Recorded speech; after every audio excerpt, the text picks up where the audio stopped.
Bueno, quisiera en esta, no sé si ya tenemos, ahorita abrimos nuestras Biblias, por favor, en el libro de Filipenses capítulo 3. Filipenses capítulo 3. Muy bien, gracias. Filipenses capítulo 3. Todos conocemos ya de memoria este pasaje, pero vamos a leerlo una vez más. Y luego oramos para encomendar este momento al Señor, para que Él sea quien nos visite hoy. Amén. Dice la palabra del Señor en Filipenses capítulo 3 y versículo 13 y 14. Hermanos, yo mismo no pretendo haberlo ya alcanzado, pero una cosa hago, olvidando ciertamente lo que queda atrás y extendiéndome a lo que está delante, prosigo a la meta. ¿Qué cosa hacía Pablo? Lo primero que él decía es: yo no lo he logrado, no lo he alcanzado. Si tú conoces a alguien que ya llegó, dudo mucho que haya llegado. Pablo mismo decía: yo no he llegado, pero justamente como no he llegado, tengo que llegar, ¿no? A mí me gusta mucho analizar la parte sintáctica de la palabra, de las oraciones que se dicen, porque lo que Pablo está diciendo es: allá es mi meta, acá estoy yo y no he llegado, ¿no? Hasta ahí estamos igual que él.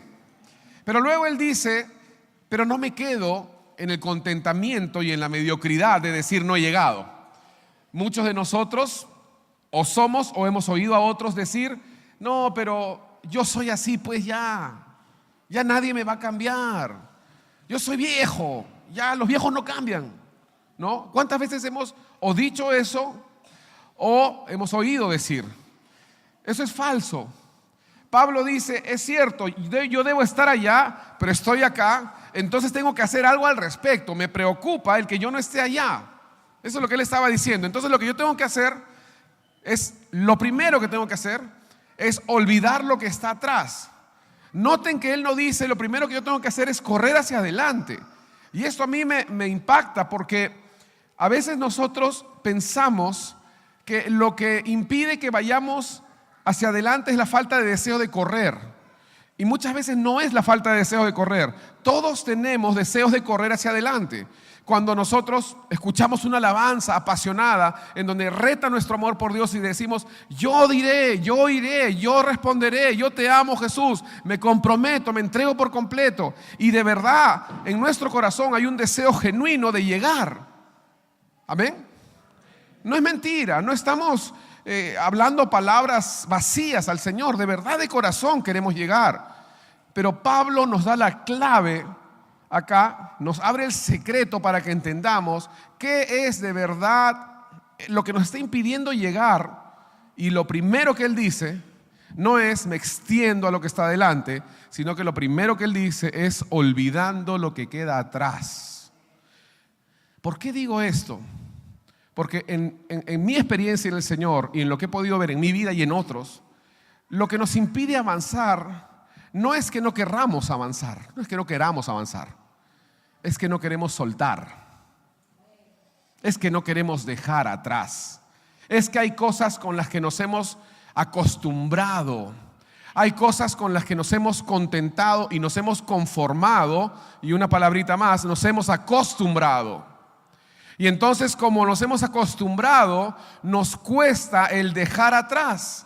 Y si no podemos olvidar lo que queda atrás, entonces mucho menos vamos a poder avanzar hacia adelante. Amén. Entonces Pablo dice esto, y aunque mi tema no es Filipenses 3:13, es un buen versículo para poder introducir mi tema. Así que antes de empezar quiero orar. Por favor, inclinen sus rostros, queridos hermanos. Padre, en el nombre de Jesús, sabemos que tú estás aquí. Tú habitas en la alabanza de tu pueblo, y aquí nos hemos reunido, Señor, una vez que te hemos servido la mesa y te hemos adorado. Ahora nos servimos de ti, Señor.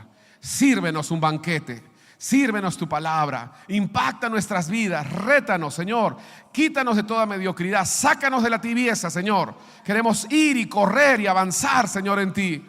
Hoy te pido que tú me unjas y que tú unjas los oídos de tu pueblo para oír tu voz. En el nombre de Jesús he orado. Amén. Amén, hermanos. Entonces Jesús hablaba con multitudes a lo largo de la historia de la palabra. Marcos capítulo 1, capítulo 2, capítulo 3, capítulo 4. Él hablaba de parábolas, hacía milagros y mostraba un evangelio muy hermoso. Pero ahora llegando al Marcos capítulo 4, y quiero que por favor abran sus Biblias ahí en Marcos capítulo 4, llegamos a uno de los primeros puntos de quiebre. Yo le llamaría puntos de quiebre, puntos de decisión, puntos de confrontación. Yo no sé cuántos de ustedes entienden que cuando nosotros seguimos al Señor, hay momentos en donde nos deleitamos en la manera en la que Él nos acaricia, nos abraza y nos ama, y hay momentos en donde Él nos confronta para tomar decisiones más trascendentales. Amén. Hay momentos en donde simplemente caminamos como en verdes pastos, pero hay momentos en donde andamos por valle de sombra de muerte, y andamos en momentos en donde el Señor nos reta a subir, a ser más, a ser mejores. Amén. Y este era quizás uno de los primeros momentos en los que el Señor Jesús confronta a los discípulos. Estamos hablando del comienzo del ministerio de Jesús relativamente, Marcos capítulo 4. Y en ese momento Él se acerca donde ellos después de terminar una jornada de milagros y muchas cosas y enseñanzas, y les dice una de las primeras palabras que yo diría que es como un punto de quiebre, y es la que dice el versículo 35. Marcos 4:35 dice así: aquel día, cuando llegó la noche, les dijo: pasemos al otro lado. Dile al que está al costado de ti: pasemos al otro lado. Acá en Perú nosotros decimos pasemos al otro lado cuando estás en esta vereda y ves que viene uno que tiene una pinta de choro. Pasemos al otro lado, ¿no? Acá en Perú es así. En esa época no era así. En esa época era que Jesús tenía un deseo, y Jesús tenía una voluntad, y Jesús tenía un plan para ellos. Entonces terminó el día y dice la palabra que llegó la noche y Él les dijo: pasemos al otro lado, despidiendo a la multitud. Importante, ya esto no era un tema de mancha, ya esto no era un tema de muchedumbre, era un tema de unos cuantos. Era un tema de aquellos discípulos que habían decidido avanzar un poco más en las cosas del Señor. ¿Quiénes aquí han decidido avanzar un poco más en las cosas del Señor? Levanten su mano. Ustedes deben ser considerados discípulos. Los discípulos están vinculados totalmente a la palabra disciplina. No se puede ser discípulo sin tener disciplina. Entonces, y la disciplina es algo que uno decide, no es algo que uno siente, no es algo que a uno le llega en el momento mágicamente, sino que uno decide ser disciplinado. Entonces la palabra aquí enseña que Jesús les dice, llega la noche y les dice: pasemos al otro lado. Y luego despide a la multitud. Se quedan solo los discípulos, y le tomaron como estaba en la barca, y había también con él otras barcas. Entonces, el tema que quiero compartir hoy, que el Señor ha puesto en mi corazón para compartir con ustedes, es dejando este lado. Dejando este lado. A ver, dilo en voz alta, por favor. Dejando este lado. ¿Qué quiere decir esto? A lo largo de la palabra vamos a ir entendiendo que este lado, mi este lado, no es igual que tu este lado. Que cada uno tiene su este lado que tiene que dejar. Pero yo he aprendido que nuestro Dios es un Dios tan dinámico que nunca nos deja en una posición inmóvil, sino que Él siempre está avanzando, siempre está moviéndose. Vamos más allá. No quiero que te quedes mucho tiempo acá. No te acostumbres a este lugar, a esta posición, a esta situación. Vamos por más. Amén. Vamos por más. Entonces, dejando este lado es el tema que quiero compartir hoy. Y como repito, esta fue quizás una de las invitaciones con mayor trascendencia que Dios dio a la vida de los discípulos. Quizás lo leemos como una historia y decimos, bueno, no los invitó a pasar a otro lado, nada más. Pero en realidad, si analizamos más este pasaje, tiene un gran significado, es una gran confrontación, porque lo que está diciéndole Jesús es, miren, número 1, era de noche. Número 2, tenían que ir al otro extremo del mar de Galilea, que era un lago muy grande. Y número 3, tenían que ir en la barca. Ahora vamos a analizar exactamente lo que significa eso. Pero el punto más importante aquí es que Él los reta diciéndole, vamos allá. Y ellos tienen que tomar una decisión. O vamos o no vamos. Ellos tienen que decidir. Porque el Señor no les va a torcer el brazo. El Señor no les va a decir a la fuerza, vamos, o si no, no sé, los amenaza. Nunca les hizo así. Antes de cruzar, antes de que tú y yo consideremos esta palabra y evaluemos en nuestro corazón qué significa este lado, porque no pensemos en el otro lado aún. No pensemos siquiera en la travesía. Pensemos en qué quiere decir el Señor cuando me dice tienes que dejar este lado. Tienes que dejar este lado. Tienes que dejar estas costumbres, estas ataduras, esta mediocridad, esta tibieza, estas relaciones, estas amistades, esta serie de Netflix. ¿Por qué no? ¿Creen que el Señor no es actual? Claro que sí es actual. Pero antes de considerar el cruzar y preguntarnos qué hay al otro lado, tenemos que hacernos una pregunta y es, ¿por qué cruzar? ¿Por qué vamos a cruzar, hermanos? Gracias. ¿Por qué cruzar? O mejor dicho, antes de preguntarnos por qué cruzar, ¿por qué el Señor me invitaría a cruzar? Esa es una buena pregunta. Porque quería decirles algo valioso aquí en este pasaje. Y es que cuando uno analiza esto, hay tres cosas que están escondidas en estos dos versículos. Y es respecto a la soberanía de Dios. La primera es el cuándo. La segunda es el dónde. Y la tercera es el cómo. ¿Cuándo? Esa noche. No, Él no les dijo, ¿qué les parece? Vamos a hacer una votación, a ver si mañana mayoría manda. ¿Qué les parece? ¿Qué opinan? ¿Qué piensan? Ustedes son más expertos que yo. No, Jesús dijo, esta noche, vamos. Segundo, el dónde. Al otro lado. Él no les preguntó, vamos a donde ustedes tengan familiares, o donde tengan ustedes una ciudad de comodidad, de confort, en donde esté la tía, ¿no? La tía Rosita que siempre te prepara tus buenos tamales. No. Pasemos al otro lado. Era de noche, Él decidió el tiempo. Era al otro lado, Él decidió a dónde. Y luego dijo, en la barca. Él decidió cómo.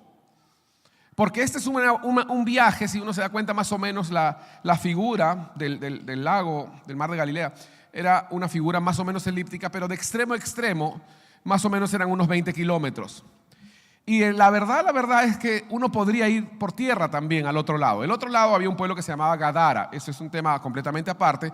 Pero al otro lado de Capernaum estaba Gadara. Se podía ir o por mar o por tierra. Pero Jesús decidió que sea en la barca. ¿Por qué digo esto? Porque si no estamos listos y no estamos dispuestos a decir, Señor, yo voy a hacer lo que tú digas, cuando tú digas, como tú digas y donde tú digas, entonces no podemos ser discípulos.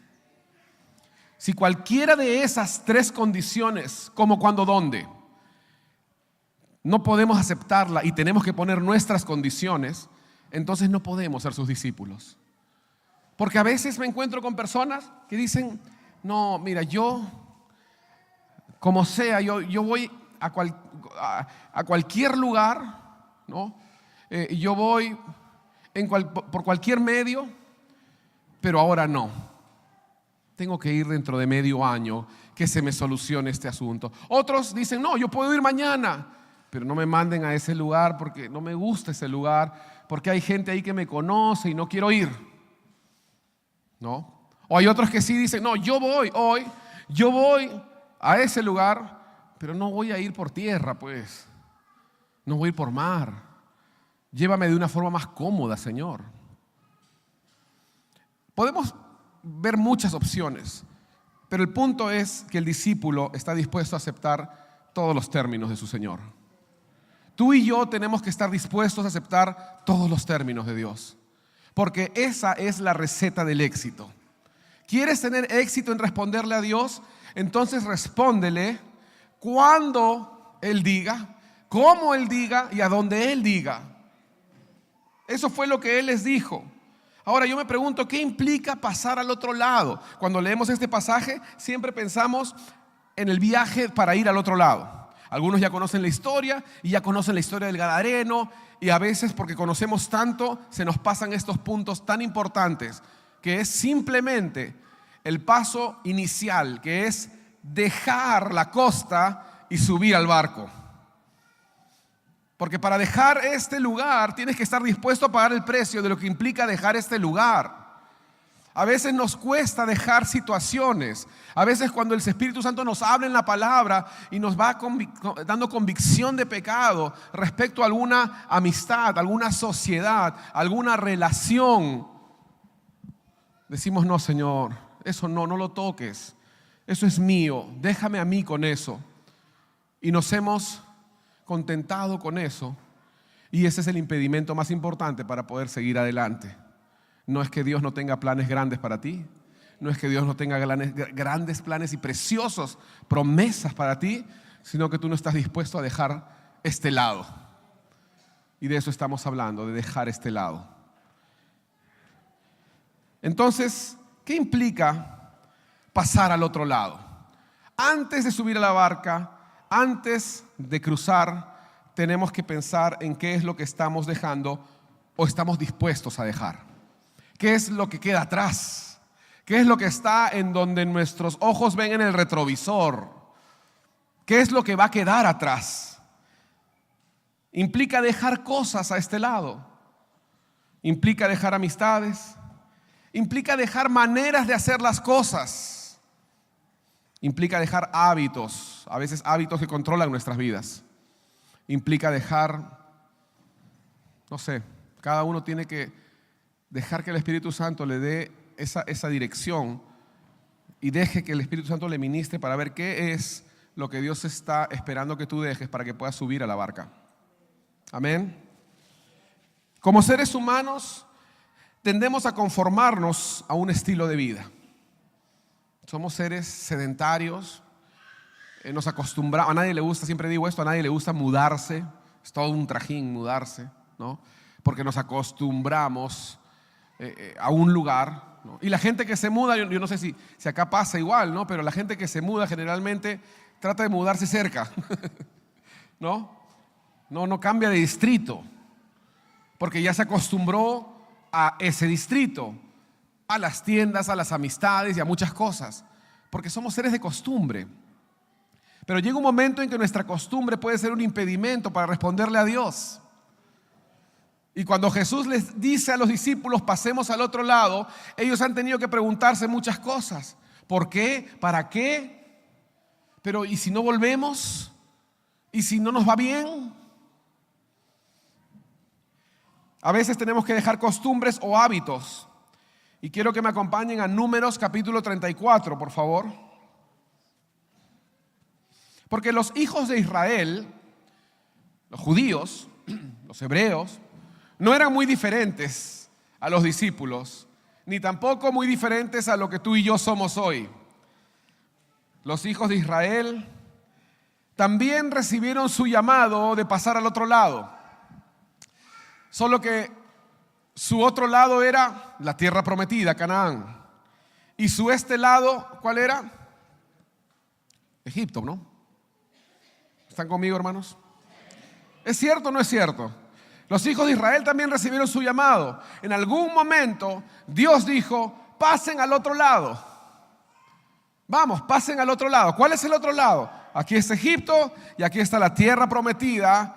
Y el camino es una transición para poder llegar a mi promesa cumplida para ustedes. Entonces pasemos al otro lado. Esa fue la palabra que Dios le dio a Moisés, y a través de Moisés es que este pueblo pudo salir. Dice el versículo 13 de Números 34: y mandó Moisés a los hijos de Israel diciendo: esta es la tierra que se os repartirá en heredades por sorteo, que mandó Jehová que diese a las 9 tribus y a la media tribu. Hay una pausa ahí. Un momento, pregunto yo. ¿Cuántas tribus eran? 12. ¿Y cuántas dice acá? Algo pasó. Algo pasó. Quizás alguno de ustedes ya lo sabe, pero tengo que recalcarlo ahora. Porque aquí están faltando 2 tribus y media. Ahora sí seguían siendo 12 tribus. Eran 12 las tribus, pero habían 2 tribus y media que no iban a pasar a la tierra prometida. ¿Cuáles eran las 12 tribus? Las podemos saber de memoria. Se las voy a decir y solamente voy a hacer una aclaración para los que les guste un poco la historia. Judá, Simeón, Benjamín, Dan, Manasés, Efraín, Zabulón, Isaacar, Aser, Neftalí, Rubén, Gad y Manasés. pero quiero decirte que en esta lista de 12 no hay una tribu, que es la tribu que Dios decidió que no recibirían herencia, que es la tribu de Leví. Leví no recibirían herencia porque dice la palabra literalmente su herencia es Jehová. Ellos eran los sacerdotes. Ellos no tenían por qué tener nada en este mundo. Entonces quedaban 11. Ahora, de esas 11 tribus, el Señor toma a José cuando es llevado a Egipto y él tiene 2 hijos. ¿Cuáles eran? Manasés. ¿Quién más? Efraín y Manasés. ¿Estamos? Entonces el Señor lo bendice doblemente a José y le dice a él prácticamente, en lugar de que tú tengas una tribu, ahora van a ser 2 tribus, tus 2 hijos. Entonces otra vez volvemos a 12 tribus herederas. Y según la palabra seguimos leyendo en el versículo 14, porque todo está aquí explicado. Dios no es injusto, hermanos. 9 tribus y media heredarían la tierra prometida y 2 y media no. No porque a Dios se le ocurrió así, no porque a Dios no le gustó esas 2 tribus y media, sino por lo que dice el versículo 14. Porque la tribu de los hijos de Rubén, según las casas de sus padres, y la tribu de los hijos de Gad, según las casas de sus padres, y la media tribu de Manasés, han tomado su heredad. Ahora, ¿cómo tomaron su heredad si todavía no habían llegado a la tierra prometida? Ellos habían escogido ya. Ellos ya habían tomado su heredad. ¿Pero dónde? Si todavía no habían llegado al otro lado. ¿De dónde habían tomado ellos su herencia? Muy fácil, ¿eh? Esto no es ciencia de cohetes tampoco, ¿eh? Si no es al otro lado, es a este lado, punto. Ellos habían decidido tomar su heredad a este lado. Fue su decisión. No fue un castigo de Dios. No fue que Dios los condenó. Ellos tomaron una decisión. El versículo 15 dice, 2 tribus y media tomaron su heredad. ¿Qué dice? Dilo más fuerte. A este lado. Ellos tomaron su heredad porque decidieron hacerlo así. El punto es que habían 2 tribus y media que se quedaron.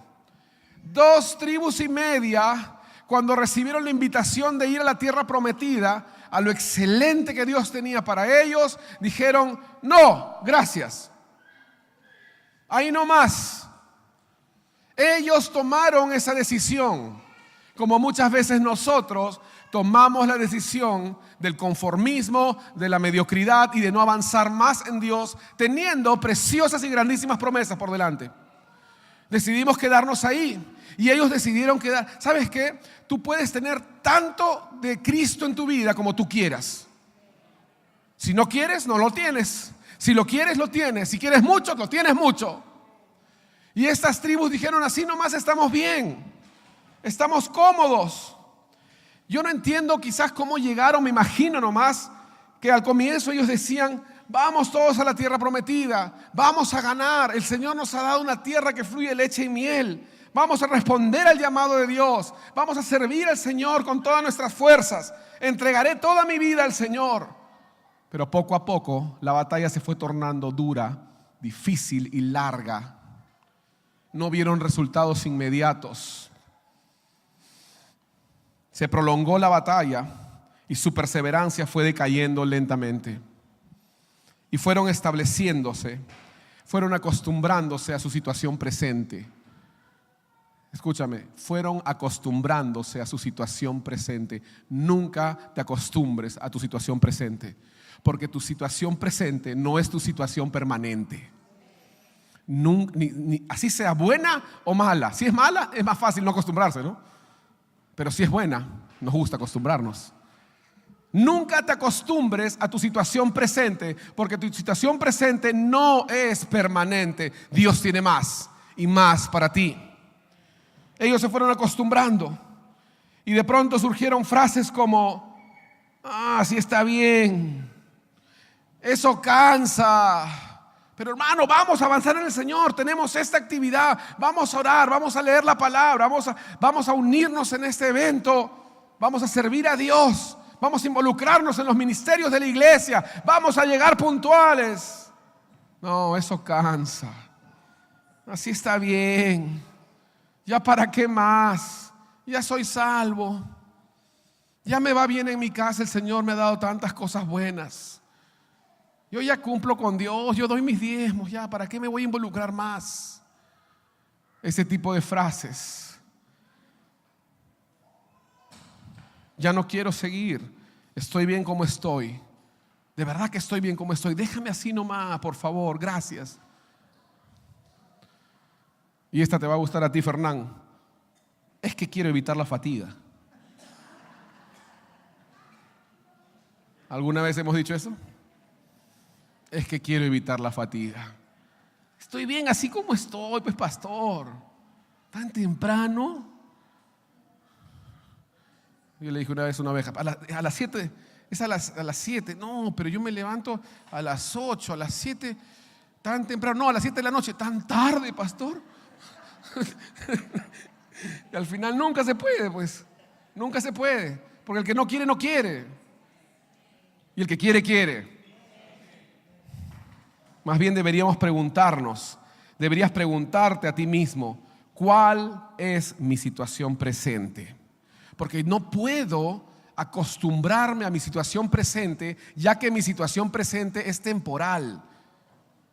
Dile al que está al costado de ti eso, dile, tu situación presente es temporal, no te acostumbres. Y esas son las preguntas que tenemos que hacernos. Señor, ¿es así como tú quieres que yo esté?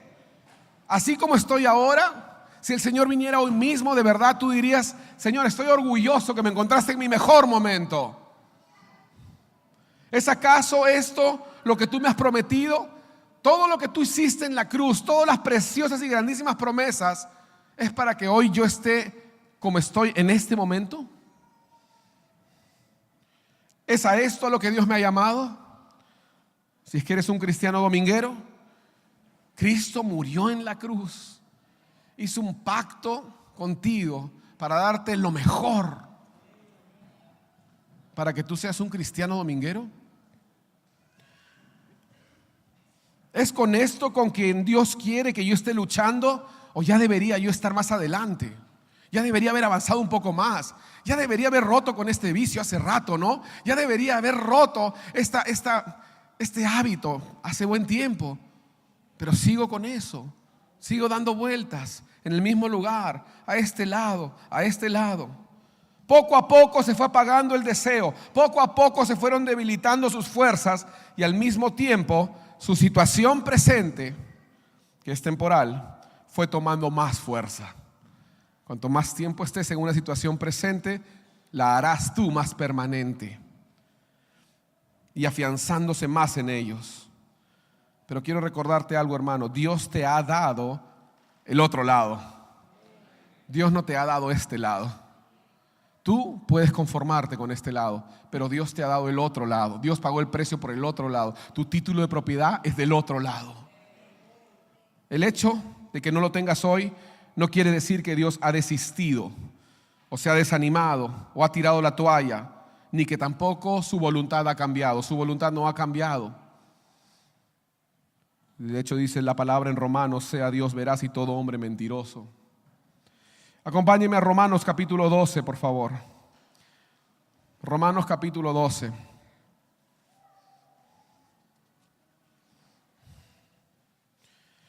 Vamos a leer el versículo 2. Romanos capítulo 12. Si todos lo tienen, pueden decir amén. Versículo 2. No os conforméis a este siglo, sino transformaos por medio de la renovación de vuestro entendimiento, para que comprobéis cuál sea la buena voluntad de Dios, agradable y perfecta. No os conforméis a este siglo, sino, dice, transformaos por medio de la renovación de vuestro entendimiento, para que comprobéis cuál sea la buena voluntad de Dios, agradable y perfecta. Voy a hacer un pequeño análisis breve sobre este versículo, porque como está en un lenguaje relativamente antiguo, como que no nos llega de una forma tan directa. Cuando dice no os conforméis, el verbo conformar quiere decir seguir el patrón, conformarse, contentarse, estar satisfecho con. Amén. No esté satisfecho. Eso es lo que dice este pasaje. Y luego dice este siglo. En griego, este siglo se refiere a momento, estado presente. Este estado presente, hermano, no tiene por qué ser una perpetuidad de tiempo o eternidad. ¿Qué quiere decir esto?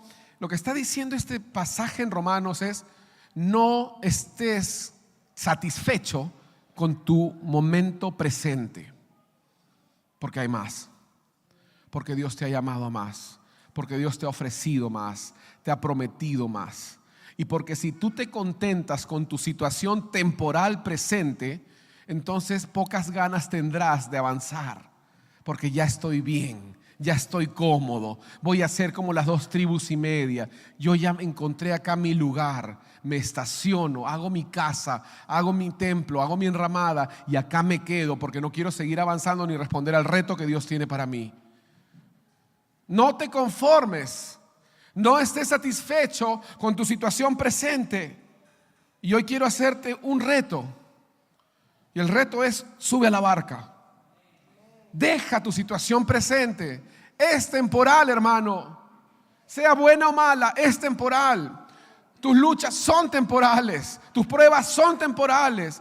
La gloria de Dios es para siempre. Pero tus luchas tienen un tiempo de vida que dura poco. Sube la barca.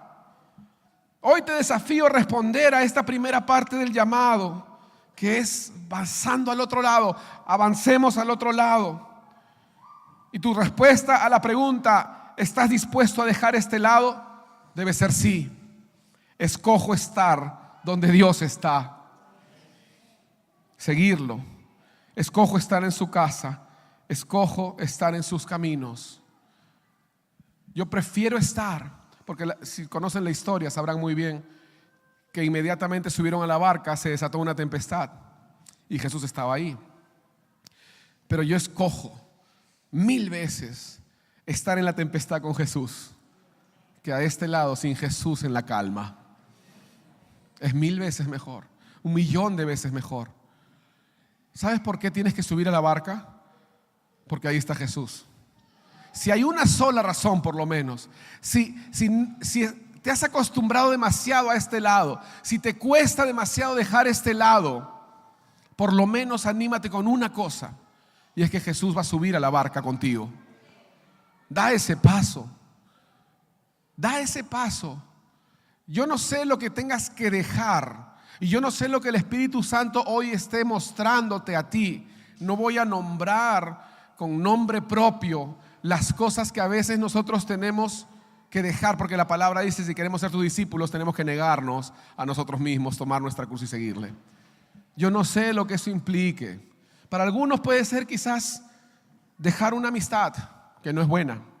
Para otros puede ser quizás dejar un hábito de ver un programa de reality, no sé, no lo sé. Para algunos puedes dejar una serie, dejar una novela. Para otros quizás una relación que es nociva, o un hábito, o una sustancia, o una costumbre de hacer algo que implique algún vicio. Yo no lo sé.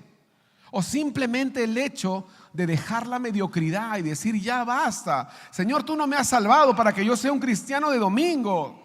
Tú no me has salvado, no has pagado tremendo precio para que yo venga los domingos 2 horas a visitarte. Hay mucho más que eso. Y por eso es que Jesús confronta a sus discípulos, despide a la multitud, porque la despidió. Chao, esto no es para ustedes, esto es para discípulos. Pasemos al otro lado. ¿Cómo? Como tú quieras. ¿Cuándo? Cuando tú quieras, Señor. ¿A dónde? Donde tú quieras. ¿Cómo me voy a atrever yo a darte ideas? ¿Cómo me voy a atrever yo a corregirte? Este no es un contrato con Odebrecht donde hay adendas, donde hay modificaciones, donde yo puedo manipular las cosas. Esto es la voluntad de Dios. Y ¿sabes qué? Solamente hay 2 cosas que puedes hacer con la voluntad de Dios: o la aceptas o la rechazas. No la puedes modificar. ¿Qué harás tú? Esa es la pregunta que tengo para ti hoy. ¿Te subirás en la barca?